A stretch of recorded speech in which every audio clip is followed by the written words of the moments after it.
एक बार बुद्ध एक गांव से गुजर रहे थे, लेकिन उस गांव में लोगों के बीच गौतम बुद्ध को लेकर गलत धारणा थी, जिस कारण वो बुद्ध को अपना दुश्मन मानते थे।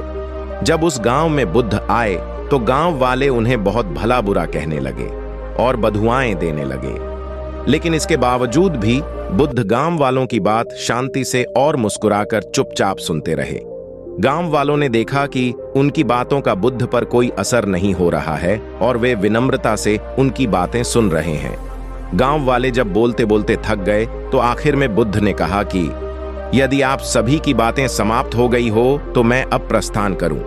बुद्ध की बात सुनकर गांव वाले हैरान रहे, लेकिन उस भीड़ में एक व्यक्ति ने बुद्ध से कहा कि हमने तुम्हारी कोई प्रसन्नता नहीं की है, हम तुम्हें बधुआएं दे रहे हैं, क्या तुम्हें इससे कोई फर्क नहीं पड़ रहता? बुद्ध मुस्कुराते हुए बोले, जाओ, मैं आपकी गालियां या बद्दुओं को लेता ही नहीं। आपके द्वारा दी गई गालियों से भला मेरा क्या होगा? जब तक कि मैं आपकी गालियों को स्वीकार ही नहीं करता, इसका कोई परिणाम ही नहीं होगा। जानते हैं, कुछ दिन पहले एक व्यक्ति ने मुझे बहुत सारे उपहार दिए, लेकिन मैंने उसे लेने से मना कर दिया। जब मैं लूंगा ही नहीं तो कोई मुझे कैसे दे पाएगा? बुद्ध ने पूछा, बताइए, अगर मैंने उपहार नहीं लिया तो उपहार देने वाले व्यक्ति ने क्या किया होगा? भीड़ में से किसी ने कहा, व्यक्ति ने अपने उपहार को अपने पास रख लिया होगा। बुद्ध ने कहा, मुझे आप सब पर इसलिए दया आती है क्योंकि मैं आपकी इन गालियों को लेने में असमर्थ हूं और आपकी ये गालियां आपके पास ही रह जाएंगी।